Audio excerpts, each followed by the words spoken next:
Hi everyone, welcome to Vinoda studio. ಇವತ್ತು ಮತ್ತೊಂದು ಮಾವಿನಕಾಯಿ ರೆಸಿಪಿನ ಮಾಡಿ ತೋರಿಸ್ತಾ ಇದ್ದೀನಿ ನಿಮಗೆ. ಅದೇ ಮಾವಿನಕಾಯಿ ಪುಳಿಯೋಗರೆ. ನೋಡೋಣ ಬನ್ನಿ. ಇಲ್ಲಿ ನಾನು 2 ಮಾವಿನಕಾಯಿ ತಗೊಂಡಿದ್ದೀನಿ. ಇದು ಮೀಡಿಯಂ ಸೈಜ್ದು.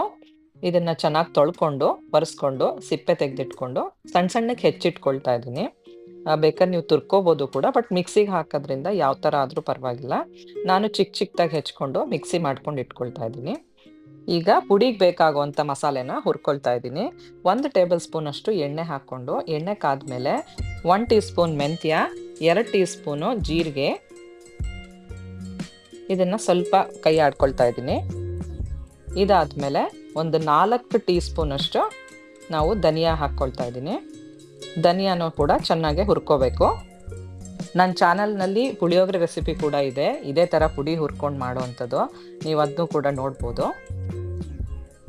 ಇದು ಒಂದು 40ರಿಂದ 50 ಸೆಕೆಂಡ್ ಚೆನ್ನಾಗಿ ಹುರಿದ್ರೆ ಸಾಕು. ಇದಾಗಿದ ತಕ್ಷಣ ಸಾಸಿವೆ ಹಾಕ್ಕೊಳ್ತಿದ್ದೀನಿ, ಒಂದು 2 ಟೀ ಸ್ಪೂನ್ ಅಷ್ಟು. ಸಾಸಿವೆ ಬೇಕಾದ್ರೆ ಹೆಚ್ಚು ಕಮ್ಮಿ ಹಾಕ್ಕೋಬೋದು, ಒಂದು 2-2.5 ಹಾಕಿದ್ರೂ ಪರವಾಗಿಲ್ಲ.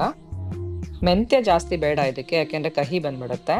ಹಾಗಾಗಿ ನಾನು ಬರೀ 1 ಟೀ ಸ್ಪೂನ್ ಮಾತ್ರ ಹಾಕಿದ್ದೀನಿ. ಸೊ ಇದಿಷ್ಟು ಕೂಡ ಚೆನ್ನಾಗಿ ಹುರ್ಕೊಂಡಾದ್ಮೇಲೆ ನಾನೊಂದು 20 ಬ್ಯಾಡಗಿ ಮೆಣಸಿನ್ಕಾಯಿ ಹಾಕ್ಕೊಂಡಿದ್ದೀನಿ. ಬ್ಯಾಡಗಿ ಮೆಣಸಿನ್ಕಾಯಿ ಕಲರು ಚೆನ್ನಾಗಿರುತ್ತೆ ಮತ್ತು ಖಾರ ಅಷ್ಟೊಂದೇನಿರೋದಿಲ್ಲ. ಸೊ ಇದಕ್ಕೆ ಕರೆಕ್ಟಾಗಿರುತ್ತೆ. ನಿಮಗೆ ಖಾರಕ್ಕೆ ಎಷ್ಟು ಬೇಕೋ ಅಷ್ಟು ಹೆಚ್ಚು ಕಮ್ಮಿ ಮಾಡ್ಕೋಬೋದು. ನಾನಿಲ್ಲಿ 2 ಮಾವಿನಕಾಯಿ ತೊಗೊಂಡಿರೋದ್ರಿಂದ 20 ಹಾಕ್ಕೊಂಡಿದ್ದೀನಿ. ಸೊ ಈಗ 3/4 ಕಪ್ಪಷ್ಟು ನಾನು ಕೊಬ್ಬರಿ ಹಾಕ್ಕೊಳ್ತಾ ಇದ್ದೀನಿ. ಇದು ನಿಮಗೆ ಹೆಚ್ಚು ಕಮ್ಮಿ ಇದು ಕೂಡ ಮಾಡ್ಕೋಬೋದು. ಬೇಕಾದ್ರೆ 1 ಕಪ್ಪಷ್ಟು ಹಾಕ್ಬೋದು, ಇಲ್ಲ ಅರ್ಧ ಕಪ್ಪಷ್ಟು ಹಾಕ್ಬೋದು. ನಾನು ಒಂದು 3/4 ಕಪ್ಪಷ್ಟು ಹಾಕಿದ್ದೀನಿ. ಇವಾಗ ಇದನ್ನು ಕೂಡ ಚೆನ್ನಾಗಿ ಇದರಲ್ಲಿ ಬಾಡಿಸ್ಕೋಬೇಕು. ಇದೆಲ್ಲ ಹುರ್ಕೊಂಡು ಆದಮೇಲೆ ಸ್ಟವ್ ಆಫ್ ಮಾಡಿಬಿಟ್ಟು ಇಂಗು ಮತ್ತು ಅರಿಶಿನ ಎರಡೂ ಕೂಡ ಆ್ಯಡ್ ಮಾಡ್ಕೊಳ್ತಾ ಇದ್ದೀನಿ. ಇದನ್ನ ಇವಾಗ ಕೂಲ್ ಆಗಕ್ಕೆ ಬಿಟ್ಬಿಟ್ಟು ಆಮೇಲೆ ಇದನ್ನು ಪುಡಿ ಮಾಡಿ ಇಟ್ಕೊಳ್ಳೋಣಂತೆ. ಇದು ಕೂಲ್ ಆಗೋದ್ರೊಳಗೆ ನಾನು ಇದನ್ನು ಮಿಕ್ಸಿ ಮಾಡಿ ಇಟ್ಕೊಳ್ತಾ ಇದ್ದೀನಿ ಮಾವಿನಕಾಯಿಗಳನ್ನೆಲ್ಲ. ಮಾವಿನಕಾಯಿನ ನುಣ್ಣದಾಗಿ ನಾನು ನೀರೇನು ಹಾಕ್ತಾ ಇಲ್ಲ, ನೀರು ಹಾಕಿದರೆ ಹಾಳಾಗಿಬಿಡುತ್ತೆ, ಜಾಸ್ತಿ ದಿವಸ ಇಟ್ಕೊಳಕ್ಕೆ ಬರಲ್ಲ ಇದು. ಸೊ ನಾನು ಇದನ್ನು ಚೆನ್ನಾಗಿ ಹಿಂಗೆ ಸಣ್ಣದಾಗಿ ರುಬ್ಬಿಟ್ಕೊಳ್ತಾ ಇದ್ದೀನಿ. ಸ್ವಲ್ಪನೇ ಹಾಕ್ಕೊಂಡು ರುಬ್ಕೊಂಡ್ರೆ ಆವಾಗ ನೀಟಾಗೆ ಇಷ್ಟ ಆಗುತ್ತೆ. ತುಂಬ ನುಣ್ಣದಾಗೋಲ್ಲ, ಸ್ವಲ್ಪ ಮೀಡಿಯಮ್ ಆಗಿ ರುಬ್ಬಿದ್ದೀನಿ ನಾನು. ಮಾವಿನಕಾಯಿ ರುಬ್ಬಿದ್ಮೇಲೆ ಆಮೇಲೆ ಆ ಪುಡಿ ಅದು ಸೇರಿಸ್ಕೊಂಡು ಕೂಡ ಒಟ್ಟಿಗೆ ರುಬ್ಕೊಂಡಿದ್ದೀನಿ. ಈಗ ಒಂದಿಷ್ಟು ಎಣ್ಣೆ ನಿಮಗೆ ನೋಡ್ಕೊಳ್ಳಿ. ನಾನು ಒಂದು ಸೌಟಷ್ಟು ಎಣ್ಣೆ ಹಾಕಿದ್ದೀನಿ ನಾನಿಲ್ಲಿ. ಅಂದರೆ ಒಂದು 5-6 ಟೇಬಲ್ ಸ್ಪೂನ್ ಅಷ್ಟು ಮೇಲೆ ಎಣ್ಣೆ ಬೇಕಾಗುತ್ತೆ, ಸ್ವಲ್ಪ ಜಾಸ್ತಿನೇ ಬೇಕಾಗುತ್ತೆ ಇದನ್ನು ಕುದಿಸ್ಕೊಳ್ಳೋಕೆ. ನಾನು ಇದಕ್ಕೆ ನೀರು ಏನು ಹಾಕಿಲ್ಲ. ಆ ರುಬ್ಕೊಂಡಿದ್ದಕ್ಕೆ ಬೆಲ್ಲ ಮತ್ತು ಉಪ್ಪು 2 ಸೇರಿಸಿ ಚೆನ್ನಾಗಿ ಎಣ್ಣೆಯಲ್ಲಿ ಹುರ್ಕೋತಾ ಇದ್ದೀನಿ.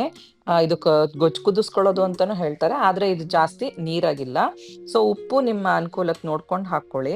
ನಾನೊಂದು 2-2.5 ಟೀ ಸ್ಪೂನ್ ಅಷ್ಟು ಹಾಕ್ಕೊಂಡಿದ್ದೀನಿ. ಇದು ಚೆನ್ನಾಗಿ ತಳ ಬಿಡ್ತಾ ಬರುತ್ತೆ, ಅಲ್ಲಿ ತನಕನೂ ಇದನ್ನು ನಾವು ಚೆನ್ನಾಗಿ ಹುರಿಬೇಕು.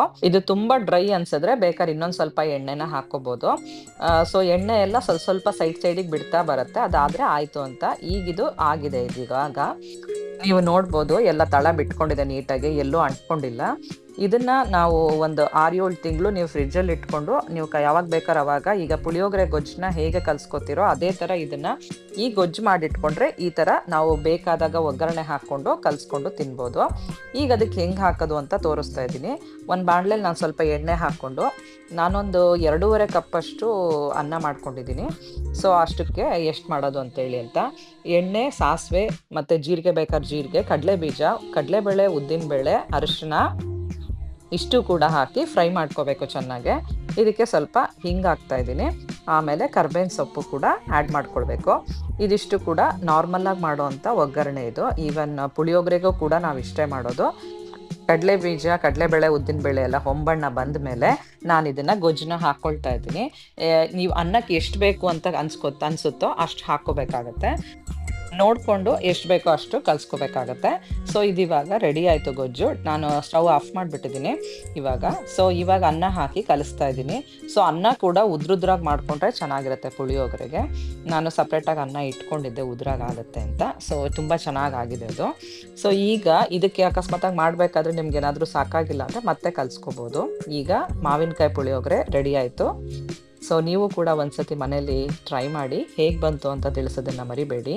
Thanks for watching. See you next week. Bye-bye.